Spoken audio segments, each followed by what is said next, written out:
Mbona tangia unatokea kule unakuja unanyata unaangalia huku na huku?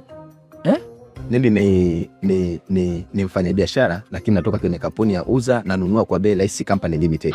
Ndio, lakini nakuona tangia unakuja yani kama vile kuna kitu unachunguza mundani. Hapana, mimi siwezi kuchunguza kitu. Sasa nitachunguza nini ndugu yangu hapa? Hapa na wateja hapa. Huwa nawaletea vyoo kwa sasa. Lakini kwa sababu nimekuta wewe sio mbaya, hamna kitakudika. Kwa hiyo ndo unakuja unanyata kwenye majiva ya watu tu. Unajua mimi ujanja huu unaojua muda sana. Sawa? Yaani naweza nikaimba nyimbo hapa, nyimbo ambayo haichuji miaka na miaka.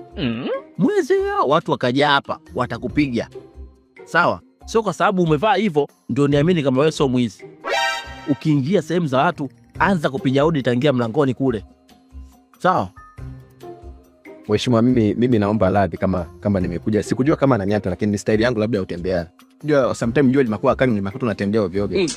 Mimi biashara leo nafanya ni ngumu mume. Kwa hiyo watu wa mjini huku ndio mnakutembea. Hapana, kutembea na kuongea kutwa nzima kidogo na ningila. Niliona kama nilikuwa niko sawa. You can wish. Sasa kumbe nilikuwa nanyata. Una nini? Leo nina vikombe. Una vikombe? Naam. Sasa wewe una vikombe wakati mimi nina jagi kama hivi. Boy, ask your grandfather. Jagi lia. Lita 20 hizi. Sawa, kile nataka nikupe hii kama zawadi, maana kampuni inatoa zawadi kwa wateja wake.